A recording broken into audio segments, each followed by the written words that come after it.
There's nothing that's going to be changed for the Black community with this. Unless you're going to boycott it and create our own Target for Black businesses. And y'all are not going to do that. You're not going to do that. 5%. However, for some of these Black businesses, they're saying that their sales are down 30 to 40%, okay, at Target, which is huge, right? Yep. That's a huge loss in revenue for these businesses. And you have some of the business owners speaking out about this and saying that, And Black businesses were worried from the beginning once they heard about that boycott, because it didn't matter when they were doing the LGBTQ boycott because they're Black. They're not thinking about LGBTQ. So it didn't really affect the Black businesses because Black people were still coming there to shop, unless they were LGBTQ and was mad about that.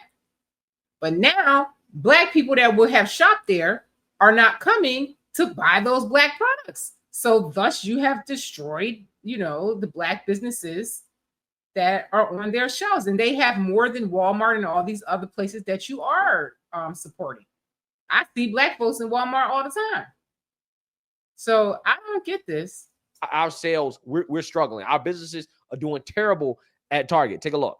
It is so crazy to me when people ask me like how our Target business is doing, and then I tell them that it's terrible, that people are shocked. They're like, oh my God. I'm like, yeah, our sales are down 30, 40%. Like, that's exactly what we thought was going to happen.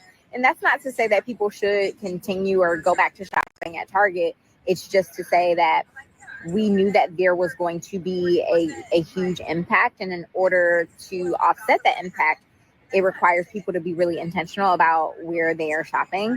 And this is a lady that owns Melissa Butter Lip Bar that was in Target. So, Black women are the main ones that jump out the window for the Democrats and the liberal policies and all this foolishness. And they're the ones that are being hurt still, because DEI was never for you. It wasn't. Black people were like 3% or something that they said of the people that benefited from DEI, but yet they're making the biggest fight of everybody. Who else is, listen. Meaning you have to go directly to that business, either to that business's website or shopping them in other channels. But like,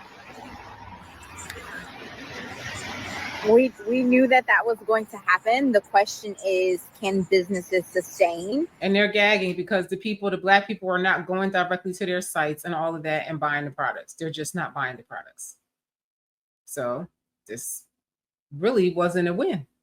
In the event that people don't go back to Target, period. So like, where do the dollars come from?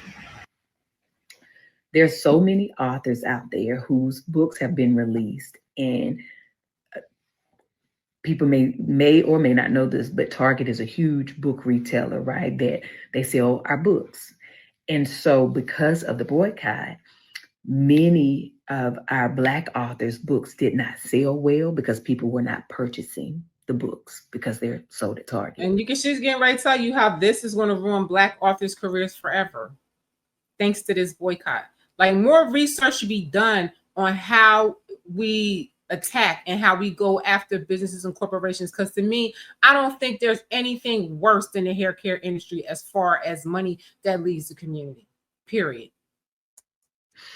This affected their sales. It affected their ability to be on the New York Times bestseller list. But the bigger issue is that it also affects the next deal opportunity for them to write another book with their publisher, right? So I want us to be mindful.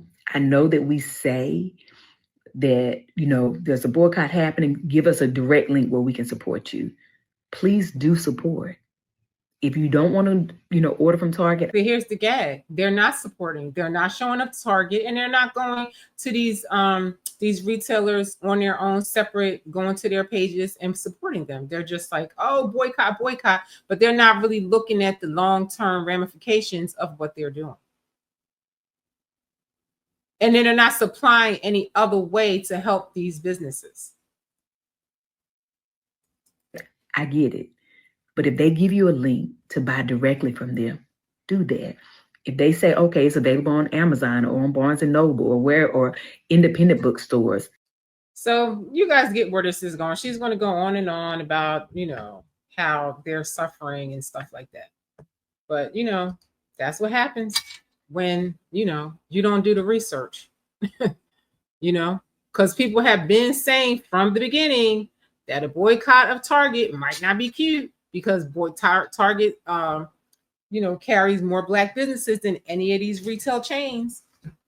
So y'all just fumbled one of the biggest, people that supply Black products to the masses, and they have online and they have everything. They were doing advertising and everything for these Black products, and now it's over.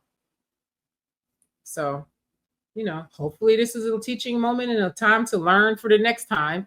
When you do a boycott, pick something good. Like I saw one where there was a gas station, and I keep thinking it was in Georgia somewhere, and it was owned by some Asian people or whatever. And he was very prejudiced to the people, treat them really nasty, rude, and whatnot. And, horrible. You know how they do, get out my store, very nasty, rude to you and stuff, and very disrespectful. So the town boycotted the gas station. It was like a mini mart in a gas station. They boycotted it. Within a couple of weeks, that man had to shut down. That man was begging the people to come back. He was sorry. He was doing everything he could to get the business back, but he never did get it back. And they closed down, and a Black family bought it. Okay. Now that is an effective boycott. What they are doing at Target is not an effective boycott. Okay. Dr. Claude Anderson will tell you that the bus boycott wasn't a successful one either. Because once Black people were allowed to ride with white people, they didn't take the Black buses anymore. Because we had our own buses, but you always thinking that somebody else's ice is colder. There's something wrong with the Black ice. The white ice must be colder and better. So let's fight to be with them and give up everything that we had. If you go listen to a lecture by Dr. Claude Anderson, he'll explain to you umpteen ways why desegregation ruined the Black community.